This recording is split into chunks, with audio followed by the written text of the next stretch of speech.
En nuestras sesiones anteriores conversamos respecto de agua y de recursos forestales, bosque. Vimos algunas combinaciones respecto de servicios, bienes y servicios ecosistémicos que en su conjunto esos sectores del sistema ambiental o subsistemas ambientales generan. Pero nada de lo que hemos venido conversando desde la sesión número 1 hasta esta sesión número 20, nada de esto sería posible sin el principal recurso después del agua, o el principal recurso para la actividad agropecuaria, que es el suelo.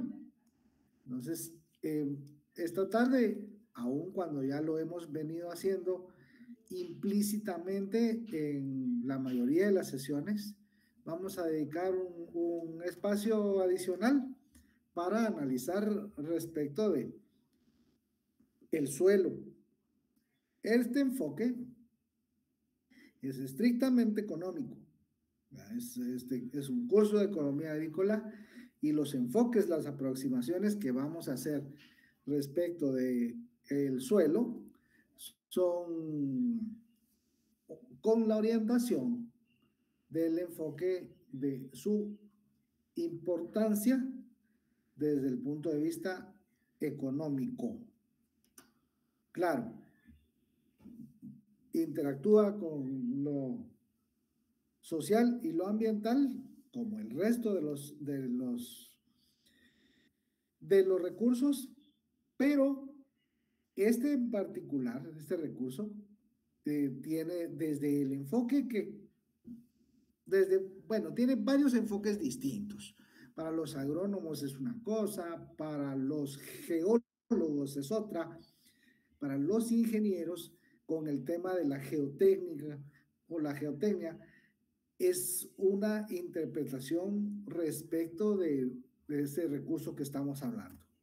Para efectos nuestros, de nuestro curso, el suelo, el recurso edáfico, lo vamos a entender como la capa arable de la tierra compuesta de materiales orgánicos y minerales, en la cual las plantas desarrollan sus raíces y toman los alimentos que son necesarios para su nutrición.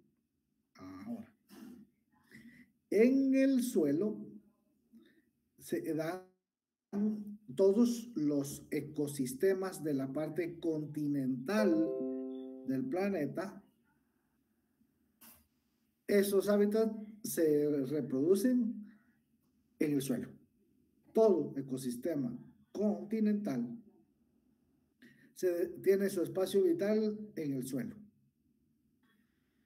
Otro punto de vista importante, otra característica importante desde el punto de vista económico es que en el suelo se desarrolla la producción de alimentos, la producción de materias primas e insumos.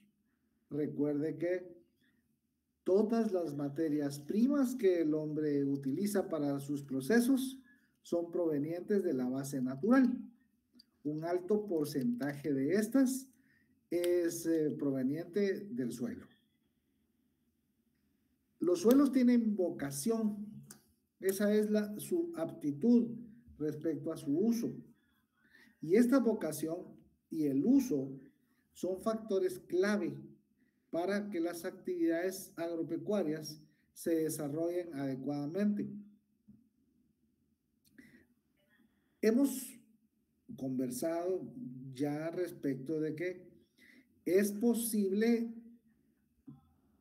intentar producir o sembrar de todo en todos lados, pero la vocación o aptitud de los suelos juega un papel sumamente importante en el hecho que en lo que se siembra en esos suelos, en función de esa aptitud, podrá tener los mejores resultados posibles en función de la estructura de costos que se logre conseguir y que ésta permita en un mercado de competencia, ser competitivo. La idea es que el cultivo en un suelo con determinada aptitud hacia ese tipo de cultivos se desarrolla mejor que hacerlo en otro espacio donde la vocación donde la vocación del suelo es completamente distinta. Porque va a tener que agregar o va a tener que quitar algunos elementos que a ese suelo le sobren o le falten. O al revés. Por lo tanto, no va a tener los resultados desde el punto de vista del desarrollo de la actividad que espera. El suelo constituye también un sistema abierto con entradas atmosféricas, salidas que pueden ser superficiales en forma de erosión hídrica, escurrimiento superficial que no necesariamente implica pérdidas de suelo, infiltración y otro tipo de entradas varias y salidas también respecto de elementos hacia el suelo. Vamos a ir abordando cada uno de estos con detalle. ¿Dudas acá de entrada? Uy.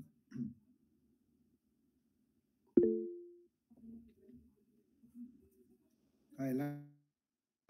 Lick, yo había escuchado que la arena para construcción se encontraba o se iba a Está encontrar en... escaseando. Ajá.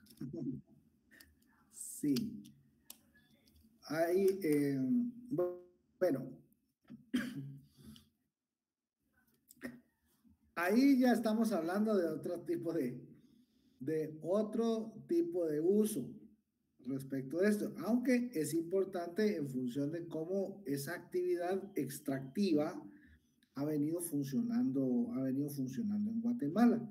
En Guatemala la actividad de abastecimiento de este tipo de agregados, piedra bola, piedrín, arena, la que se conoce como arena de río, ha sido parte de una compleja actividad en la cual hay prácticamente mucha ilegalidad, mucha informalidad y mucha,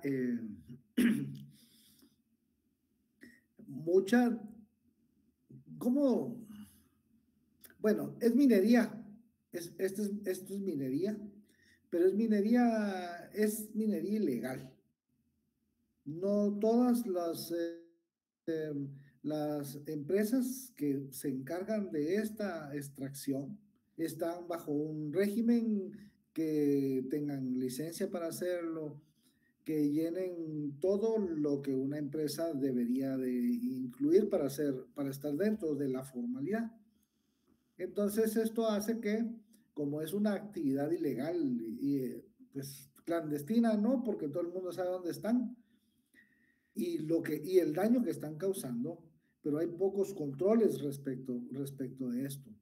Pasa en las cuencas de los ríos, pero está pasando también respecto de muchos cerros, en los cuales obtienen licencias que están relacionadas con proyectos carreteros, con la licencia para obtener de ahí los agregados que se utilizarán para la construcción de esa carretera. No obstante, la carretera termina y ellos siguen extrayendo y extrayendo y extrayendo porque obtuvieron una licencia para un horizonte de tiempo mucho mayor que lo que demoró construir la carretera. Y estamos hablando de, por ejemplo, la carretera a Matitlán y el tramo a Matitlán-Palín, donde pueden ustedes ver a ambos lados de la carretera, espacios donde prácticamente están bajándose los cerros porque tienen autorización de extraer ahí agregados. Claro, ese es otro problema, dado que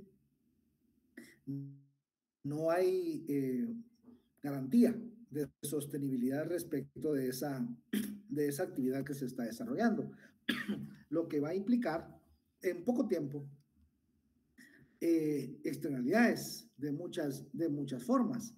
En este tramo en particular, Amatitlán, Palín, han escuchado, quien no investigue hemerográficamente, ¿a qué nos referimos con el cañón de Palín? El cañón de Palín resulta que es un ventilador natural para el valle de la ciudad de Guatemala.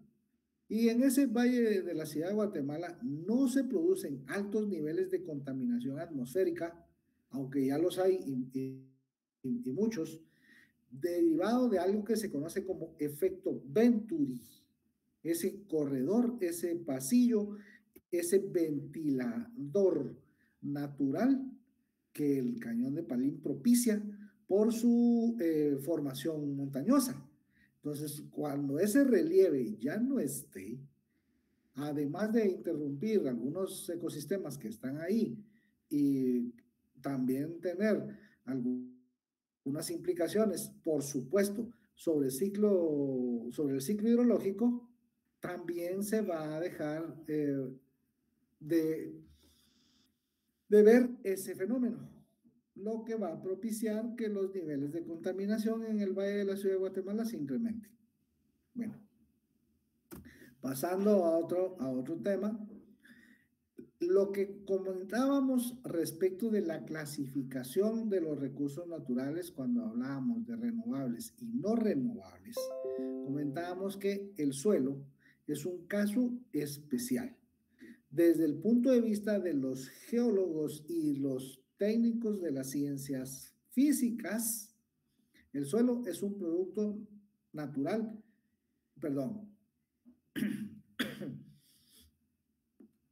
es un recurso natural no renovable, porque a la naturaleza le ha llevado miles, millones de años conformar este elemento que es geológico.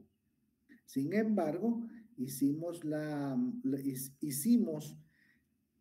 salvedad, y dado que lo que estamos definiendo es que es la capa arable de la Tierra, es la parte más superficial de toda una gran capa que compone el sistema edáfico. El suelo es la parte más superficial. El sistema edáfico y el lítico funcionan juntos, suelo y subsuelo. Es imposible separarlos. Pero entonces, dado que es la capa más superficial, aun cuando su origen y formación es a partir de una roca madre, que es el material original o es el material de partida, como lo indican, se forma con la intervención de múltiples factores en un proceso que se denomina meteorización, que tiene componentes físicos, químicos, y biológicos, que son procesos de muchísimo tiempo. Incluye también procesos en los cuales la materia orgánica también hace su papel. Vamos de regreso. Capa arable de la Tierra compuesta de materiales orgánicos y minerales, en la cual las plantas desarrollan sus raíces, tal como lo podemos ver acá. Es resultado de la interacción de muchos elementos naturales: el viento, el sol, la precipitación pluvial, incluso los temas de las descargas electroatmosféricas, los rayos cuando llegan directamente a tierra, tienen impacto sobre el suelo además de dejar sus rastros a través de algunos tipos de materiales que han sido usados durante mucho tiempo para múltiples propósitos. Pero el tema es que hay varios procesos acá en los cuales tanto la parte orgánica como inorgánica, la parte de los minerales, tienen una interacción en varios ciclos biogeoquímicos en los cuales da como resultado obtener una capa relativamente suave, muy superficial, sobre la cual se van a realizar todos estos procesos de actividades humanas tendentes a la producción de bienes a través de las materias primas y los bienes y servicios ecosistémicos que se desarrollan en los diferentes ecosistemas continentales sobre los cuales que se desarrollan sobre el suelo. ¿Vamos bien hasta aquí? Sí, Lic, gracias. Sí, Lic. Sí, licenciado. Bueno, entonces, sigamos. El suelo tiene 3 fracciones. Una que es la fracción sólida, que es la que está constituido por la materia inorgánica, toda la parte mineral que comentábamos. Diferentes tipos de suelos en un mismo país hay una gran cantidad de suelos distintos. Pero acá, en esa fracción sólida, están los minerales, arcilla, arena, limo, piedra caliza, otros, que son producto de esta parte de la roca originaria o madre que se meteorizó. Y eso es la disgregación y la alteración de la roca madre y la materia orgánica, producto de estos procesos que están acá, de descomposición, hay oxidación, disolución. El agua es el solvente por excelencia, hace un trabajo muy importante respecto de la conformación del suelo. Y es parte también de la fracción líquida del suelo. La fracción gaseosa es el resultado de esta actividad químico-biológica que se produce en cuanto a la producción de nuevos elementos a partir de la descomposición o putrefacción de los restos de materia orgánica, hojas, ramas, animales y plantas que como parte de sus procesos generan residuos, pero que también al momento de su muerte se quedan formando parte del suelo. Y acá estamos hablando desde materia microscópica hasta animales y plantas de mayor tamaño, que igual en su... Eso lo hablamos, que era particularmente visible en el ecosistema bosque, donde estos conforman lo que conocemos como el humus. Dentro entonces de esos procesos hay una generación de oxígeno y una generación de dióxido o dióxido de carbono, que es sumamente importante. El carbono del suelo es uno de los principales gases de efecto invernadero que se van a la atmósfera cuando suceden actividades de uso y cambio de uso del suelo. una de las más notables y de las más impactantes es la deforestación en el entendido de que esta, cuando va asociada a avance de la frontera agrícola, ese cambio de uso de suelo no solo evita que los árboles capturen, secuestren, retengan carbono, sino que además, derivado de la combustión de mucha de esa madera que fue cortada, hayan gases de efecto invernadero, pero también dentro de las actividades que se realicen en el suelo, se generarán también otro tipo de gases como metano y óxido nitroso, que son producidos por la composición de la materia orgánica, pero que se incrementan cuando hay un gran volumen de descomposición entérica en cuanto a las heces del ganado y la presencia en el suelo de muchos residuos de fertilizantes, particularmente fertilizantes químicos. ¿Vamos bien hasta ahí? Sí, licenciado. Bueno, vamos aquí. Fases, fracciones, 3 fases, estas capas. ¿Sí? La materia orgánica o el humus es viva o muerta, tal como lo explicamos. Es resultado de procesos de las plantas y animales, pero también estos al morir forman parte de esta materia orgánica presente en el suelo. Ya hablamos respecto de la descomposición de la materia orgánica, gases de efecto invernadero, ya muchos, pero una gran cantidad de carbono en el suelo.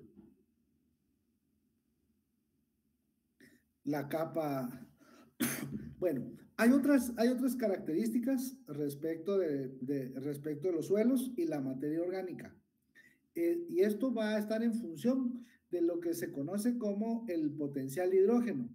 El potencial hidrógeno es una medida de la acidez o la alcalinidad que pueden tener los elementos, particularmente el suelo.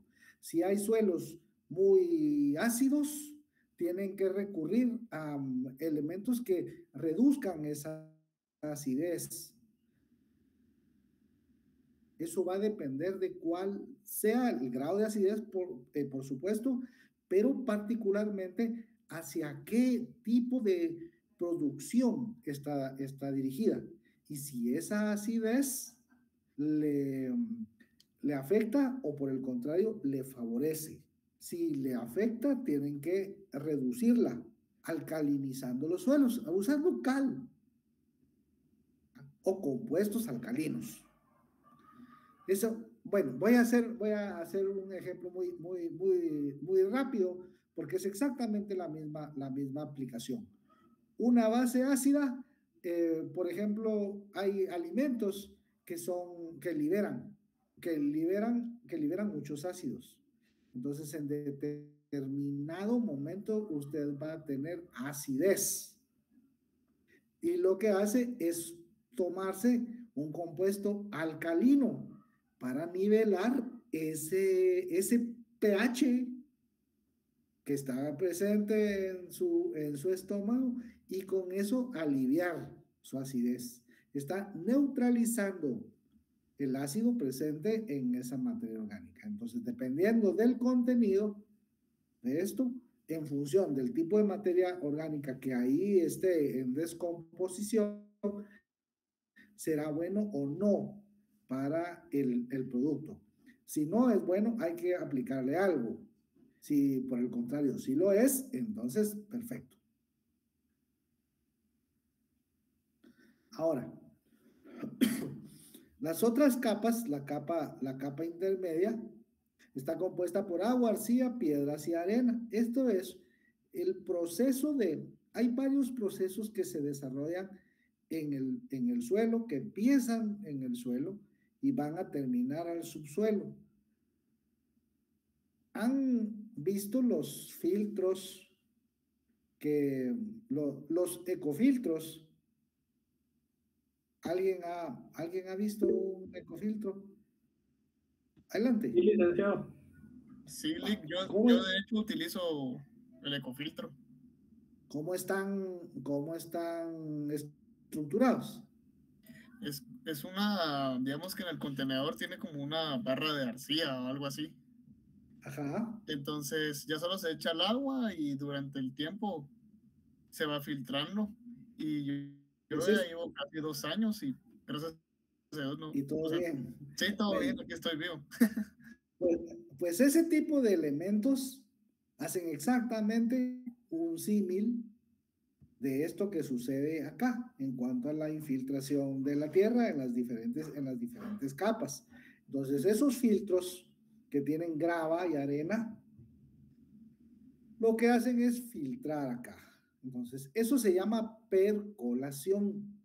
Esa percolación es una propiedad que tienen los suelos que son permeables. Uno de los graves problemas, como lo vamos a ver más adelante, es la impermeabilización de los suelos. Al cambiarles el uso para otro tipo de aplicación, pero lo vamos a ver. Ocurre también otro proceso que se llama lixiviación, y esos lixiviados son la parte líquida de la descomposición de materia orgánica, pero esta ya está mezclada con otro tipo de elementos y muchos de ellos no necesariamente van a ser, no necesariamente saludables. Van a haber algunas afectaciones dependiendo del material y de los residuales que queden después de las actividades humanas en el suelo. ¿Se han dado cuenta que cuando uno deja una bolsa con basura y hay ahí materia orgánica, cuando la levanta, eso soltó un líquido? Pues esos líquidos que suelta cuando se van en el suelo, esos son los lixiviados. Por eso es que la parte de los rellenos sanitarios, dependiendo del tiempo que estos lleven asentados ahí y de qué tan superficial llegue a ser la capa, el manto acuífero subterráneo, el agua de allí, ay Dios, eso lleva de todo y va a tener hasta residuos de metales pesados en algún momento o elementos que están presentes tanto en los fertilizantes como en cualquier otro agroquímico que se utilice para la producción agropecuaria. ¿Vamos bien hasta acá? Sí, Lick. Ya lo vimos con el agua, ya lo vimos con el bosque, y es que estos tres elementos están juntos. Entonces, las funciones del suelo son funciones ambientales que se dan en esa interacción entre agua, suelo y otro tipo de recursos. Los forestales, por ejemplo, juegan un papel muy importante respecto de todas estas funciones, bienes y servicios ecosistémicos, ¿ya? Del ecosistema como tal, integrado. Entonces, el suelo es donde se producen los alimentos, las materias primas. De acá también se obtienen combustibles. Del suelo se obtienen combustibles biológicos, no geológicos, como se obtienen del subsuelo. Del suelo, entonces, se obtiene biomasa que al quemarla, que al hacer combustión, libera la energía que tiene almacenada. Entonces, el suelo es suministro de alimentos, fibras y combustibles. ¿Está clara la diferencia entre estos combustibles que están recién decapitados y los combustibles fósiles? Yo no le comprendí eso que dijo de que el del suelo se obtiene biomasa. ¿Será que lo puede repetir, por favor? Ok. Bueno, acá. Es suministro de alimentos, de fibras y de combustibles. Pero en el suelo, lo que vamos a obtener son residuos de animales y plantas que se acaban de morir. Entonces, estos son biocombustibles. Son combustibles biológicos. Esa es la biomasa. Restos de hojas, leña, bagazo de caña y cualquier cosa que se pueda quemar y al hacer combustión libera su energía. Diferente es el caso de los combustibles que se obtienen en el subsuelo: petróleo, gas natural y carbón mineral. Ahora sí. Sí, licenciado, gracias. De acuerdo. Entonces, con este avanzamos porque ya lo vimos en las dos anteriores. Y si no hay dudas, continuemos. Sigamos ahora.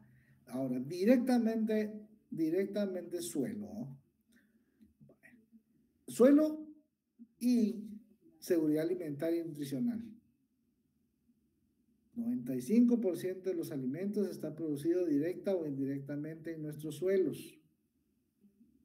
Los últimos 50 años, los avances de la tecnología aplicada a la agricultura han dado lugar a poder producir más y poder producir mejor.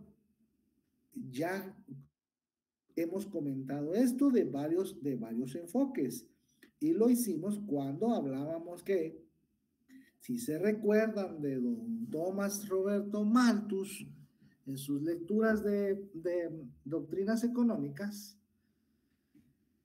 Malthus, cerca de 1800, tenía su ensayo sobre su política de población. Y entonces él analizaba la forma en las cuales esta teoría de la población llevaba a un escenario que era pesimista en función del análisis sobre que la población crece geométricamente.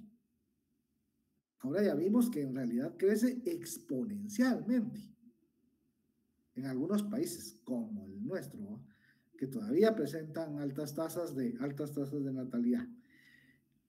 Sin embargo, las subsistencias, refiriéndose a los alimentos, únicamente crecían en forma aritmética, de manera que el crecimiento poblacional rebasaría la capacidad productiva para ese momento y ya no habrían subsistencias, alimentos suficientes para toda esta población.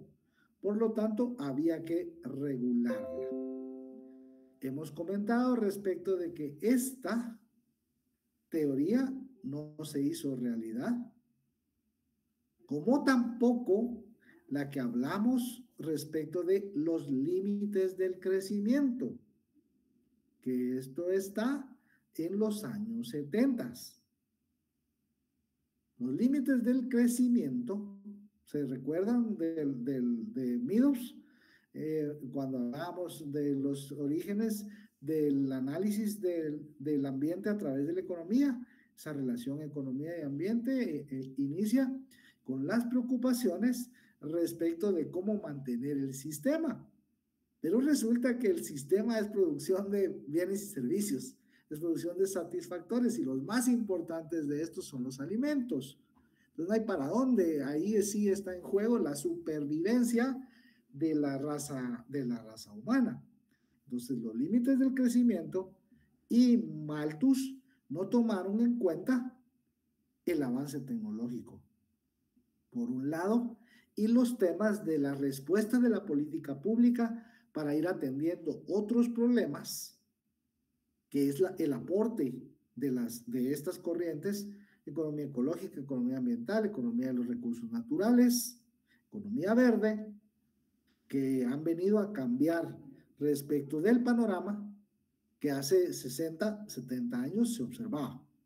Y particularmente con el tema del 1800 con Malthus, donde no tomaron en consideración el desarrollo tecnológico. Ya vimos también que ese desarrollo tecnológico muy optimista, ese optimismo tecnológico, también es causante de otro tipo de problemas, en función que siempre se tendrá la idea de que vamos a encontrar, como raza humana, todos, un sustituto perfecto para los bienes y los servicios que la naturaleza nos presta. Adelante. Licenciado, solo con lo que usted dice de Malthus, yo me acuerdo que él también mencionaba sobre, digamos, que la población creciera de una manera en donde ya no se pudiera satisfacer, o ya no nos sacáramos los recursos naturales, ¿verdad? Yo considero que tal vez va a llegar un punto donde ya vamos a ser muchas personas, mucha población, y ya no nos vamos a dar abasto, ¿va? Entonces, por yo eso creo que él hablaba de eso también. Sí, pero es 1800. Y el tema es que han habido muchísimas cosas de ahí para acá. Y aún en los últimos 70 años han habido muchas de esas cosas. Yo le subí 20 más a esto. La Revolución Verde, por ejemplo, que ha venido a producir más y mejor. Producir donde antes no era posible hacerlo y producir más. Pero aquí entran varias situaciones. La primera es el uso intensivo de fertilizantes, abonos y cualquier otro agroquímico encaminado al incremento de la producción. Por otro lado, también han entrado en la ecuación elementos como la formación o la producción de transgénicos, donde el punto de partida era precisamente esa preocupación que nos comparte y que Malthus y Meadows ya hablaban respecto de que, bueno, no va a haber tanto y no nos vamos a dar abasto, vamos a necesitar 3, 4 planetas Tierra para poder generar la cantidad de alimentos que se necesita. Y esa sobreexplotación va a llegar a límites incontrolables. Pero ahí es donde entra la política pública y todo de lo que hemos venido hablando respecto de darle a este esquema sostenibilidad. Y en muchos sitios se ha logrado. Pero hay algo que no tenemos que perder de vista. Ahora los temas ya no son de producción de alimentos, porque desde el enfoque macroeconómico se produce bastante más alimento que el que la población mundial por completo está en capacidad de consumir. Pero ahí hay otros elementos que tienen que considerarse. Uno de ellos es el desperdicio. La cultura del desperdicio es terrible. La otra es que, perdón, los problemas ya no son de producción. Ahora estos son problemas de acceso. El acceso a los alimentos, recuérdese que únicamente se puede hacer de dos formas: o lo produce o lo compra. Y ya hemos hablado respecto de todas las precariedades, contrariedades, vicisitudes y todas las anteriores, que los pequeños y los microproductores agrícolas tienen encima. Entonces, toda esa dinámica de inequidad, toda esa desigualdad que entra en juego respecto de la adquisición de alimentos, lo que pone en riesgo la seguridad alimentaria y nutricional.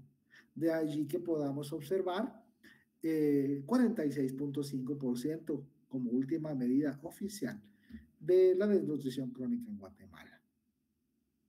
Por otro lado, esa intensificación de la producción agrícola, aún con todo ese crecimiento tecnológico, ha hecho que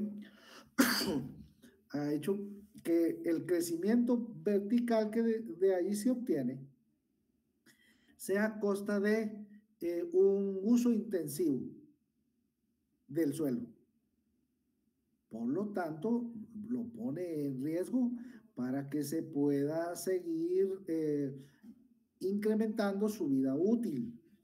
Por lo tanto, se vuelve un círculo vicioso en el cual esa fertilidad y esa salud del suelo hay que devolvérsela aplicándole elementos que le hacen falta o quitándole los que le están sobrando en función de ese uso intensivo de fertilizantes, por ejemplo, o de cualquier otro agroquímico que dañe los suelos. Pero eso hace que la estructura de costos cambie. ¿Vamos bien hasta ahí? Sí, gracias. Sí, licenciado. Muy bien, entonces, seguridad alimentaria y nutricional depende, por supuesto, de suelos sanos, lo que hablábamos. El agotamiento de nutrientes hace necesario que se le apliquen, pero lo mejor es aplicar abonos o fertilizantes que sean orgánicos, pero eso también es caro en algunos sitios donde no se tiene acceso, pero es posible en función de utilizar los mismos recursos, los mismos residuos orgánicos que las familias generan o que las actividades productivas generan y aplicarlos para una mayor protección de los suelos y devolverle el contenido de nutrientes que se necesita en función, pero haciéndolo a través de aportarle materia orgánica, no necesariamente agroquímicos. ¿De acuerdo?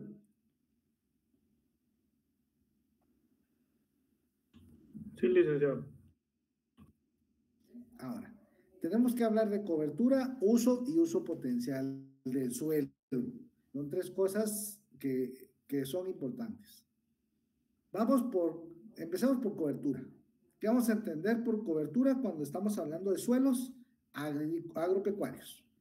Vegetación y construcciones que cubren la tierra. Uso. Intervención del ser humano permanente o cíclica, tendente a satisfacer necesidades humanas. Y uso potencial, las potencialidades del uso del suelo como un inventario de reserva para su uso posterior. Recuerden, esos son los recursos potenciales.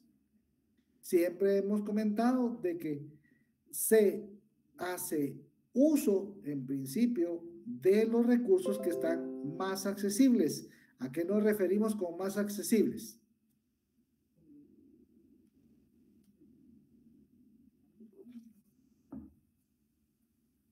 ¿A qué nos referimos?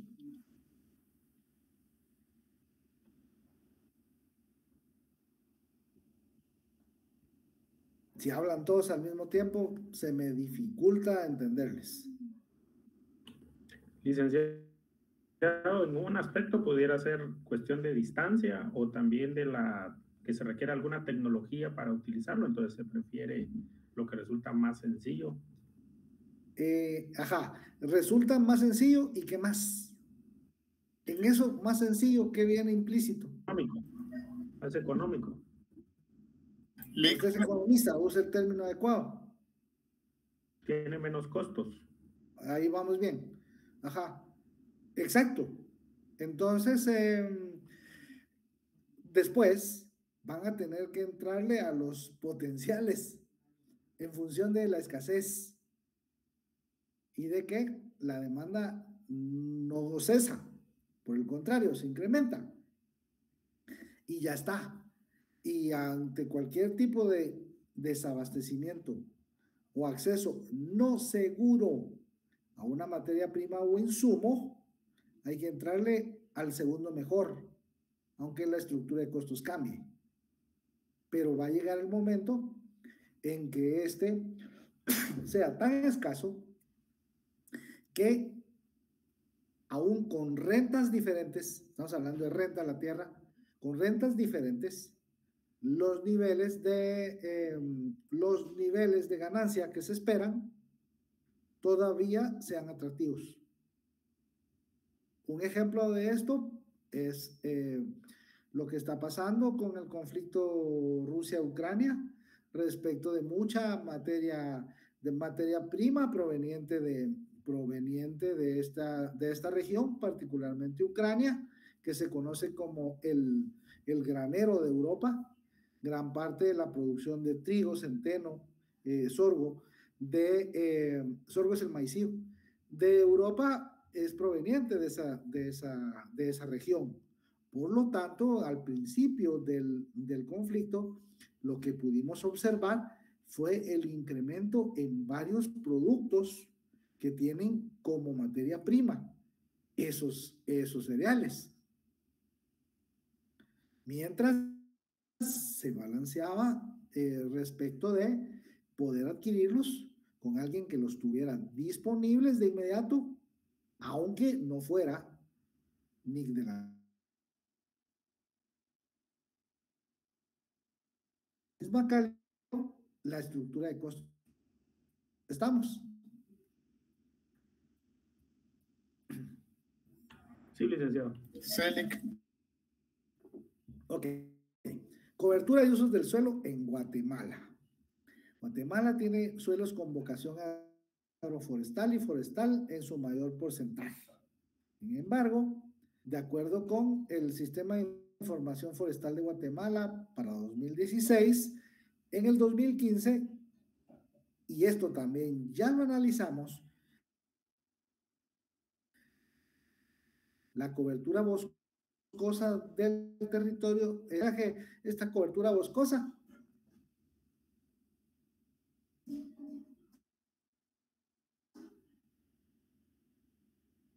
ya se tardaron. ¿Dónde está ubicado el mayor porcentaje de la cobertura boscosa del país? ¡Qué barbaridad! Adelante. Petén. ¿Dónde?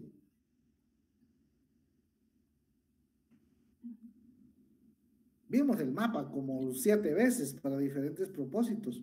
Lo vimos ahí está el bosque de latifoliadas. Lo vimos ahí están las asociaciones comunitarias que tienen ACOFOP, que tienen las concesiones forestales.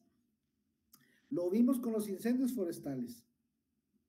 Lo vimos con bosque en áreas protegidas.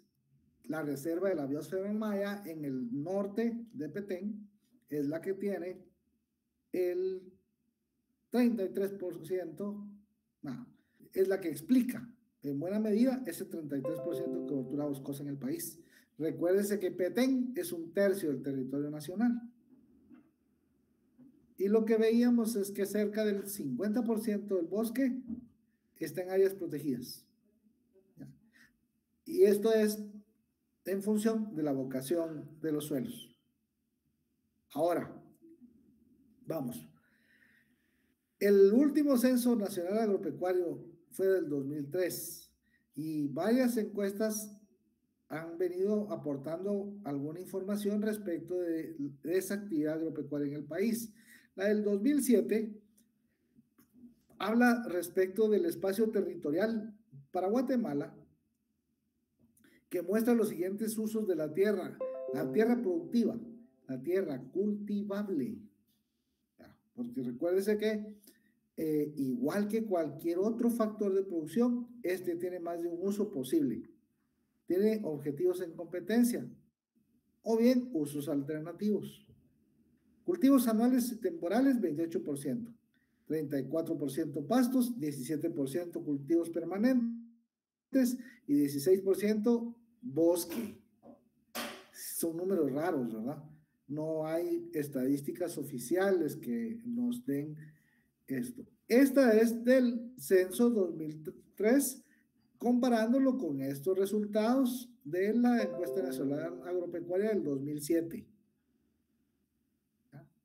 Cultivos anuales, 38% en 2003, 28,6% en 2007. Permanentes y semipermanentes, 16,7%, 17%. Esto es básicamente lo mismo, sin cambio. O no es estadísticamente significativo. Pastos, de 24 a 34. Cambio de uso de suelo, avance de la frontera agrícola. Este es pasto para ganadería. Metano, gases de efecto invernadero, avance de la frontera agrícola, todo está relacionado. Bosques, no hay cambio estadísticamente significativo, tampoco en otras tierras. Veamos la capacidad, aptitud o vocación del suelo en este mapa. Los verdes, que vemos que son muchos, pero los verdes más intensos están en las categorías 7 y 8 de este sistema del Departamento de Agricultura de los Estados Unidos, el USDA, por sus siglas en inglés, el cual clasifica la capacidad de uso de la tierra con un sistema en el cual estas capacidades entre 1 y 4 romanos son cultivos agrícolas, con una aptitud de uso sin limitaciones y algunas con limitaciones, 3 y 4 particularmente. Cultivos agrícolas no arables, categoría 5 y 6, ¿no? Las observamos poco por acá, pero están presentes. Y las combinaciones de pecuario forestal, forestal y bosques de protección. ¿Ya? Esto, recuerde, en función de los programas de incentivos forestales, ha permitido que esta estructura se mantenga más o menos así. Entonces podemos observar lo ya comentado. Los suelos de Guatemala tienen vocación o aptitud forestal. ¿Estamos bien?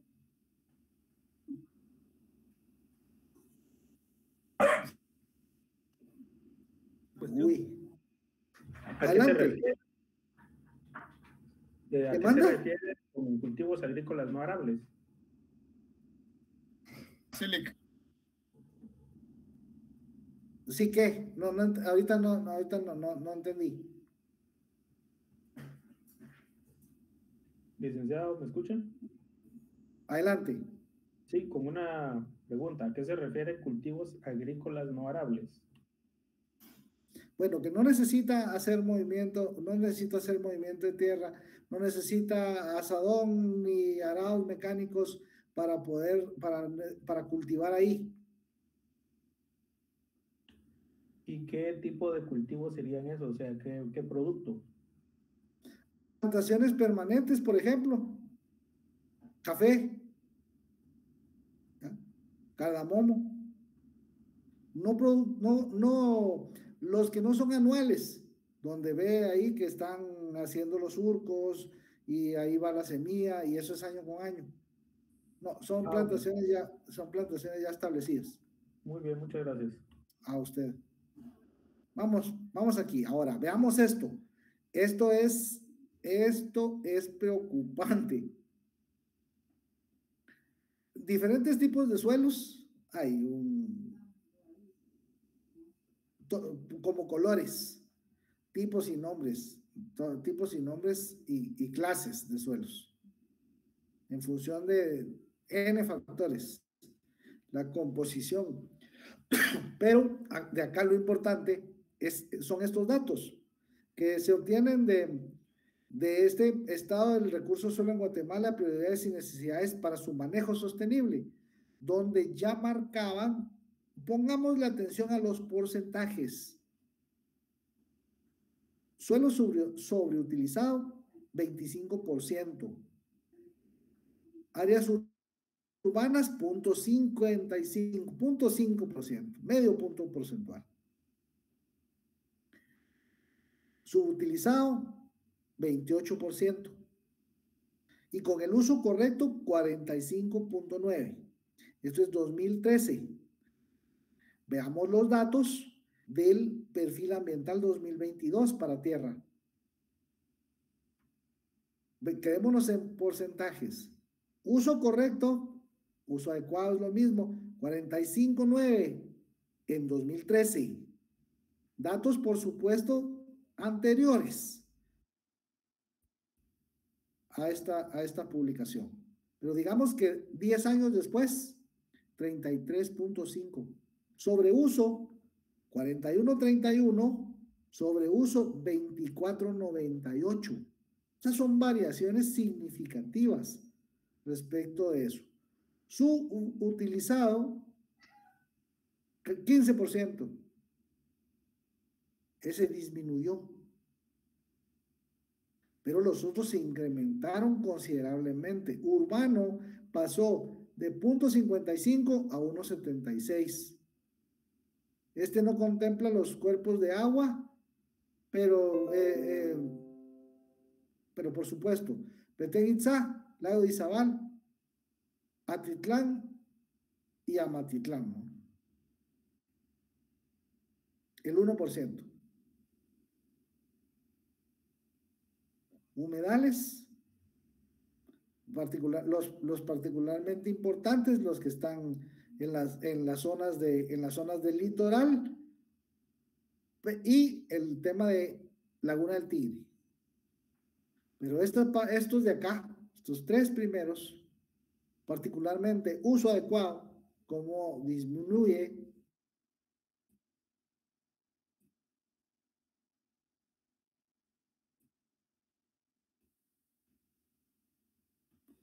ese mismo perfil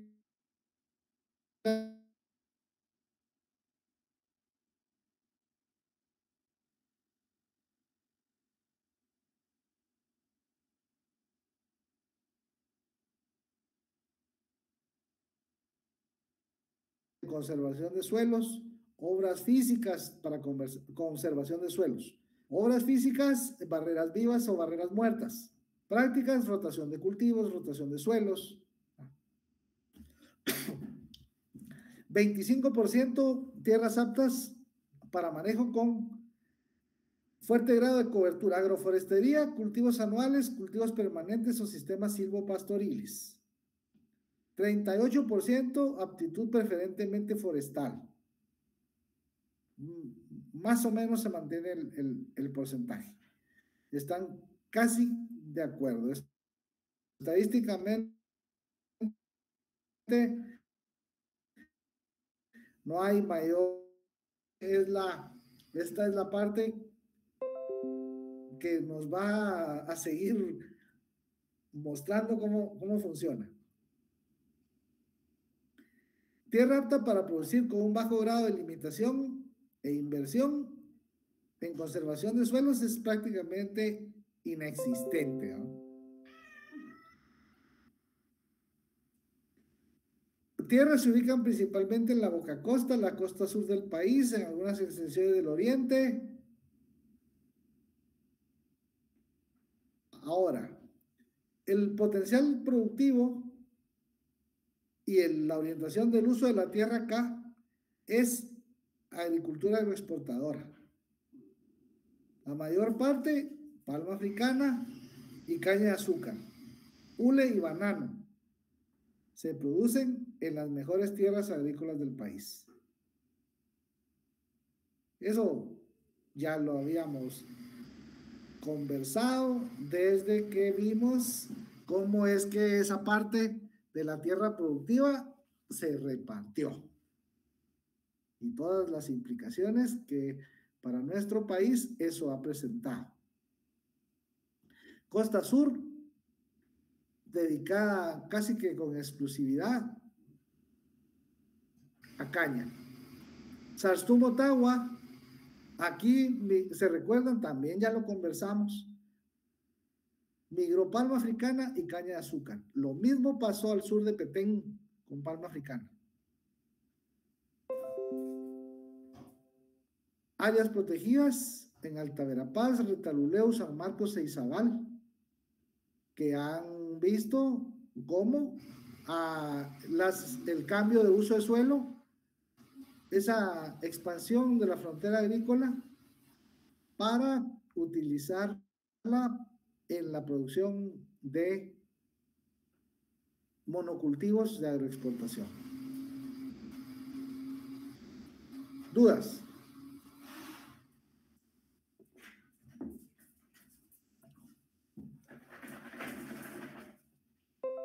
De momento no, licenciado. Esto también ya lo hemos hablado con anterioridad, pero ese tema de avance de la frontera agrícola, al hacer el cambio de uso de suelo, esa actividad generalmente asociada a deforestación trae procesos de erosión, salinización y pérdida de fertilidad del suelo. Fragmenta los ecosistemas y por ende hay pérdida de biodiversidad.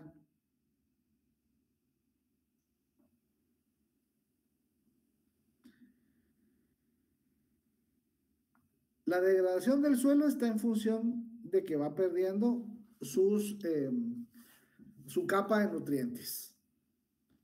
Va perdiendo también las calidades químico-orgánicas que esa capa de nutrientes le proporciona. Por lo tanto, va a tener que agregarle algo. Y eso trae consigo cambios en la estructura de costos.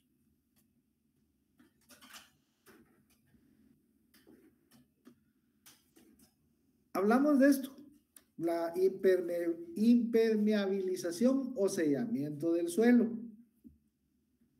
Asfalto, concreto, las carreteras, el cambiar uso de suelo para edificaciones, para carreteras, todos los asentamientos humanos traen consigo, particularmente si son en áreas rurales, también avances en la frontera agrícola. Recuerde que el avance de la frontera agrícola no está en función de que es para actividad agropecuaria, está en función de robarle al bosque espacio, deforestándolo, para cambiarle el uso a ese suelo. Como por lo general o en el mayor porcentaje es para actividades agropecuarias, por eso es que se le denominó avance de la frontera agrícola. Bueno, una cosa es el sellamiento del suelo y otro elemento que da deterioro es el anegamiento del suelo. ¿Se recuerdan que hablábamos de los problemas de eutrofización? Con toda la cantidad de sedimentos y materia orgánica en el lecho de los lagos. Pues esa parte está anegada. Esa parte es asolvamiento. Y lo que sucede ahí es de que esa gran cantidad de lodo y ponerlo pantanoso hace que el oxígeno disponible para que las plantas puedan respirar es insuficiente. Eso es, los suelos se vuelven anóxicos. No tienen oxígeno.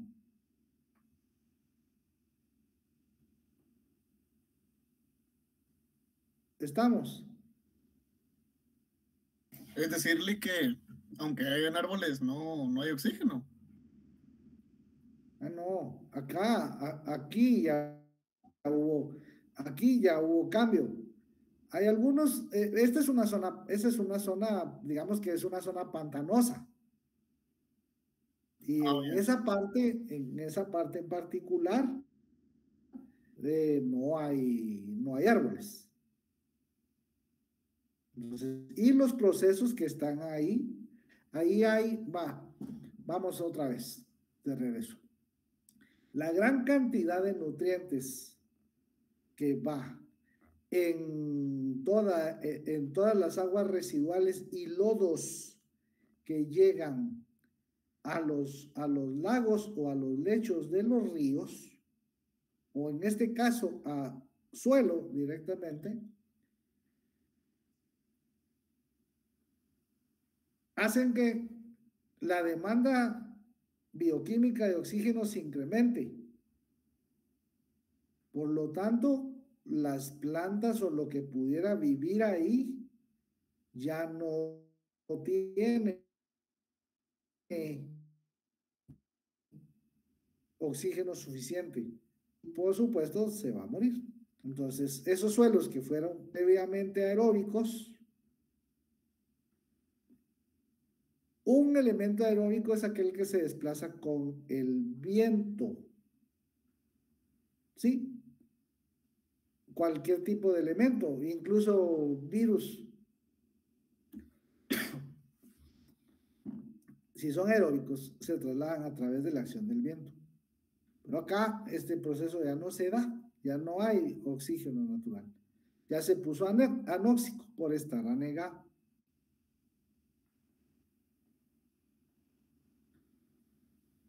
Ya hablamos un poco respecto de esto, desequilibrio de nutrientes. Esto se observa por dos vías, por un exceso o por insuficiencia. Es a lo que me refiero cuando tienen que echarle algo o tienen que quitarle algo que está de más. Y eso automáticamente va a alterar la estructura de costos en función de querer producir ahí algo que necesita unas características de suelo diferentes en donde pretende producir. O bien producía originalmente en esos suelos, pero el deterioro, el desgaste, sea por erosión, sea por sobreuso, sea por un exceso de aplicación de fertilizante, ha llevado a ambas colas insuficiencia o exceso de nutrientes. Ese es el desequilibrio de nutrientes. La insuficiencia de nutrientes contribuye a reducir la seguridad alimentaria.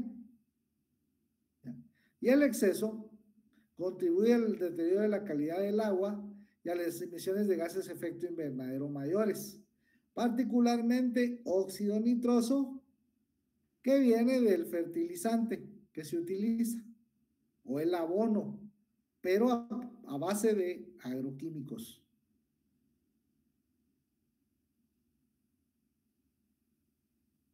¿Esta parte está clara?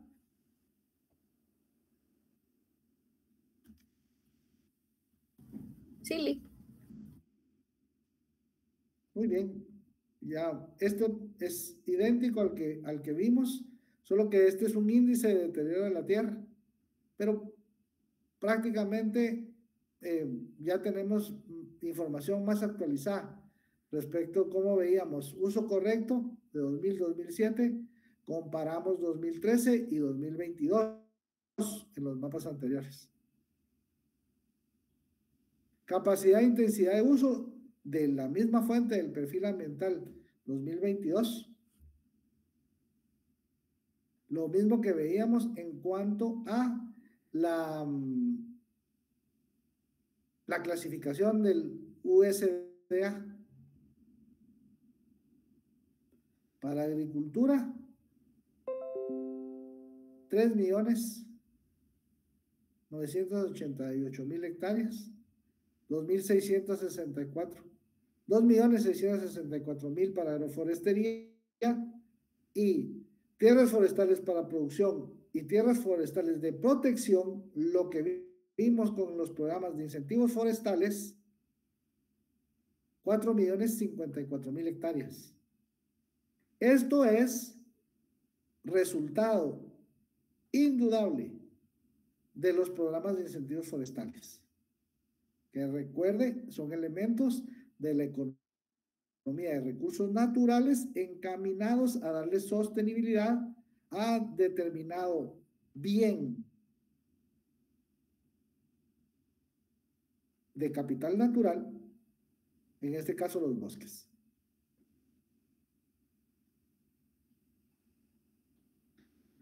Nos vamos a quedar por acá. En cuanto a prácticas de conservación de suelo, pero quiero que pasemos a esto. Vamos aquí. ¿Por qué es importante? ¿Por qué es importante el cuidado del suelo? Hemos hablado de que los suelos son fundamentales para la producción de alimentos. Alcanzar una gestión sostenible del suelo, además de generar beneficios económicos, va a garantizar que el sistema continúe funcionando. Suelo es producción de alimentos, es participación en la conformación del PIB con toda la actividad agropecuaria, es fuente de empleo. Esto es la importancia del sector primario en la economía nacional, y esto es inseparable de suelo y de agua, particularmente de suelo. Es exactamente lo mismo de lo que hemos venido hablando respecto de la importancia económica y social que tiene el sector primario para países como el nuestro. Y es lo mismo, producción de alimentos, materias primas o bienes finales, PIB, población económicamente activa empleada, formal e informal, materias primas para agroindustria, generación de divisas, de productos tradicionales y no tradicionales. Las condiciones del suelo incrementan los costos de reemplazo, tener que aplicarle agroquímicos, resultados de procesos de uso intensivo, resultados de procesos de degradación como la erosión. Esto incrementa los costos productivos. Ya hemos conversado respecto de quiénes pueden costear eso, quiénes no pueden hacerlo. Los pequeños y microproductores, recuerden, 92% de los productores nacionales están en subsistencia e infrasubsistencia. Por lo tanto, la conservación de los suelos es una parte vital para garantizar no solo su seguridad alimentaria y nutricional, principalmente, sino el sostenimiento del sistema mismo. Solo para el 2015, aportar los nutrientes necesarios para la producción agrícola alcanzó un valor de cerca de 315 millones de dólares.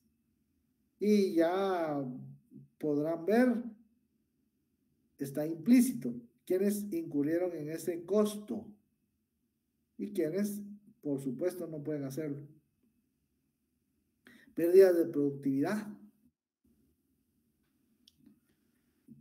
Solo por erosión, la reducción bruta del rendimiento en hectáreas o rendimiento por hectárea para 2012 se situaba entre 1.076 y 2.152 millones para los cultivos anuales y entre 1.132 a 2.265 millones para cultivos permanentes.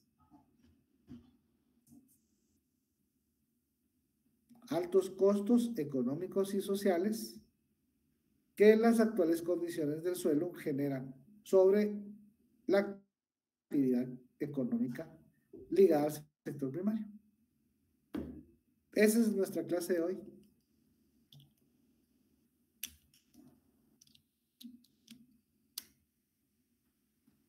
¿Dudas? De momento.